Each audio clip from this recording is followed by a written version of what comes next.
It's time for this month's reading vlog. First up, we have Oliver Twist by Charles Dickens. So I've seen loads of adaptations of Oliver Twist growing up. I've seen the musical, I've seen BBC adaptations, I've seen film versions, but I actually never got round to reading the book until now. And it's a shame that I put it off for so long, because I thought it was a fantastic book and definitely better than any of the adaptations that I've seen. What I enjoy about Oliver Twist the most is how dark Dickens goes when it comes to exploring how children get treated in Victorian society. He does have this theme in other books, but in those books like David Copperfield, Bleak House or Great Expectations, you only have a brief time with the main character as a child before they grow up, and so you don't get all that much time to focus on what it's like being a child in Victorian London. But in Oliver Twist, the entire book is dedicated to this topic, and so Dickens can explore ideas that he only explores in small doses in some of his other books. Oliver has a pretty terrible life, just going from one bad situation to another one, being exploited, and basically being completely powerless to do anything about it. And it's pretty horrifying stuff in places. That being said, not all of the villains who do bad things to Oliver are completely unsympathetic. Nancy is a good example of this. She's a character who begins just as bad as the rest, but ends up redeeming herself to some extent throughout the story. Not all the characters are sympathetic in that way, but it's nice that at least some of them are, and I like that Dickens explores how, when it comes to the criminals especially, how much their desire to commit crime is just caused by a society which leaves them in the dirt and doesn't care for them. The only thing that I felt was lacking in the book was actually the characterization of Oliver himself. As a character, Oliver is quite thin on the ground, and he's also quite passive. He tends to go from one bad situation to another without all that much control over his own destiny. And to some extent I can see why Dickens made this choice. If the aim of the story is to tell you how powerless and victimized children are in society, then it helps to have a child that is completely unable to fend for himself and that is just going to be passively exploited by people. And so it does make sense that Dickens would make Oliver out to be quite a passive character. But at the same time, it does make his character less interesting than some of his other childhood protagonists. I'm thinking here of characters like Pip from Great Expectations. He's certainly a victim of abuse, but he also has a bit of pluck and a bit more substance to him than I think Oliver does, who's just quite wafy and pasty and, kind of pathetic really. In fact, he was even absent for basically the climax of the story and its resolution. He didn't really get all that involved in resolving many of the problems of the plot, and to some extent this makes sense. He's a kid after all, and the resolution of the plots are not the sorts of things that kids could really help with very much. But given that the story is called Oliver Twist, you would have expected him to be a little bit more involved in the story than he is. That being said, I do think it makes sense for Oliver to be somewhat passive, if that's what Dickens is trying to convey, the kind of victimization of children, but it does let his character down just a little bit. That being said though, I think that Oliver Twist is a marvellous book, and I think it's a very good book to read if you've not read any Dickens before. It's got the comedy, tragedy, and even horror of Dickensian novels, but it's not as sprawling as things like Bleak House or David Copperfield.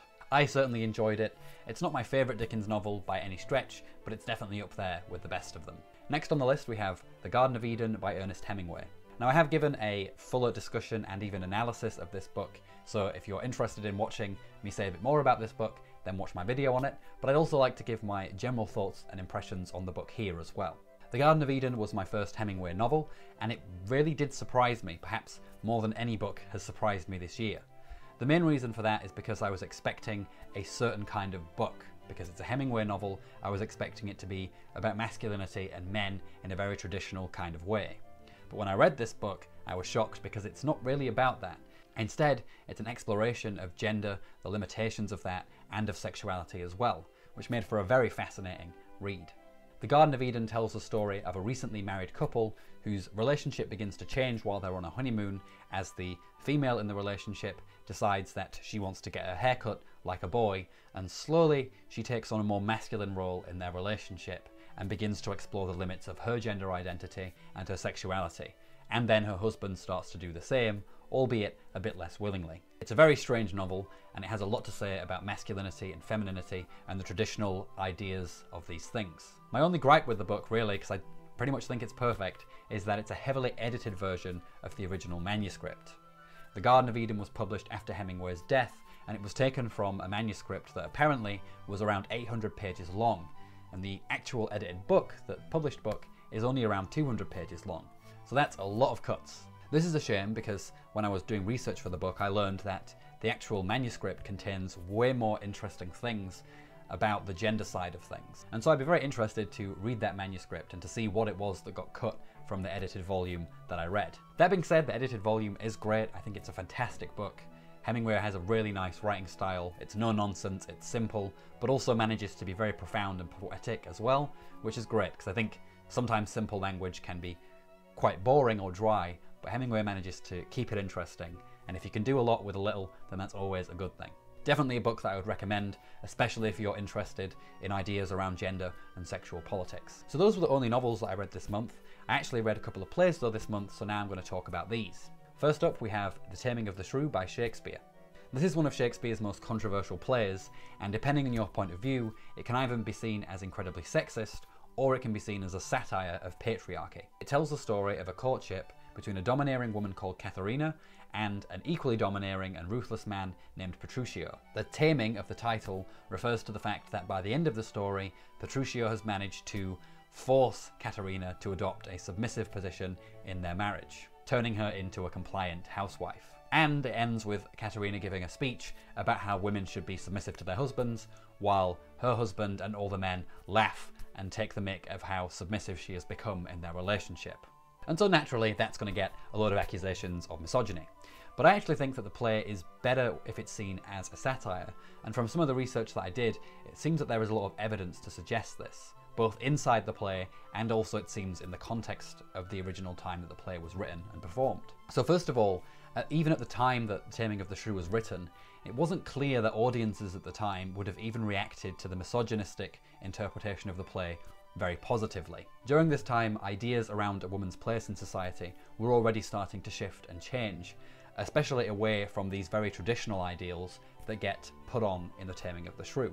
And so it isn't clear that audiences would have reacted positively to the misogynistic message of The Taming of the Shrew, and might have instead seen it as a criticism of that whole ideology. This isn't to say that at the time things were fantastic in terms of gender politics, just to say that things were changing and not just the same. And so that's one reason why I think that the play might not have been intended to convey this misogynistic message, but instead perhaps is exposing the cruelty and oppressiveness of that whole ideology. The second reason that makes me think that it's somewhat a satire is to do with the play itself. Firstly, the play has a framing narrative, which basically means that The Taming of the Shrew, the story of Katharina and Petruchio, is a play within a play. The Taming of the Shrew begins with this framing narrative where this drunken fool passes out and a noble man decides to play a prank on him, where he takes the drunk guy, puts him in his palace, dresses him up in noble's clothes, and tries to convince him that he's a lord. This works, and then they put on a play for him, and this play is The Taming of the Shrew. Now, by putting this in the context of a play within a play, it conveys to the audience that this is fake, this isn't reality, this is a play that's being put on.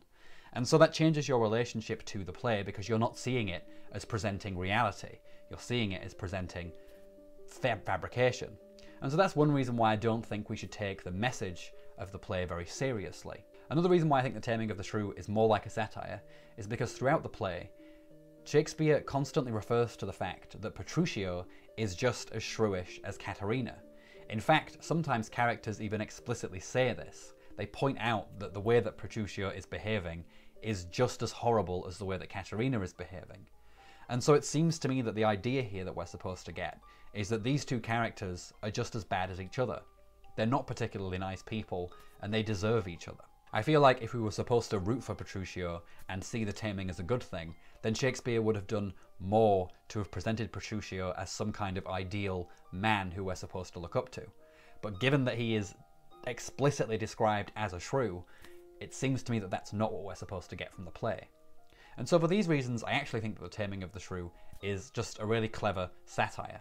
It's not one of my favourite Shakespeare plays though, just because I think that it goes on for quite a long time, and in terms of the actual plot, not all that much is going on aside from the taming, and also the framing narrative fades out by the end of the play, which is just kind of strange and from a structural point of view. So it wasn't my favourite Shakespeare play, but I do think it's doing some interesting things, and because it's controversial, I hope it will prompt some interesting discussion in the comments. And now on to the last thing that I read this month, another play, this time by Oscar Wilde, An Ideal Husband. So I've been working my way through Oscar Wilde's plays. I read most of them in March, but because I didn't do a reading vlog in March, I didn't talk about them. But this month I read An Ideal Husband, and this is definitely my favourite Wilde play so far. An Ideal Husband tells the story of Sir Robert, a politician, and his wife, Lady Chiltern. Lady Chiltern believes that her husband is a perfect man, the ideal husband. She thinks that he's made his political career by being true to his ideals and that he's never done anything corrupt. This is all cast into doubt though when a young woman comes to visit Robert, blackmailing him about something dodgy that he did in his past. Lady Chiltern then has to make a decision.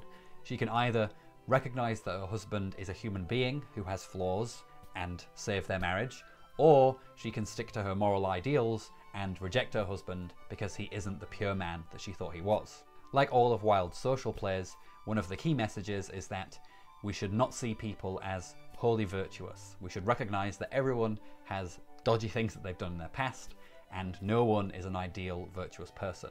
Essentially, we shouldn't be moralistic. One of the criticisms of Wilde's plays, which was pointed out to me by a friend, is that Wilde often recycles similar ideas in his play, and even sometimes the same jokes. That being said, I think that this is the play where all of those themes come together in a perfect way.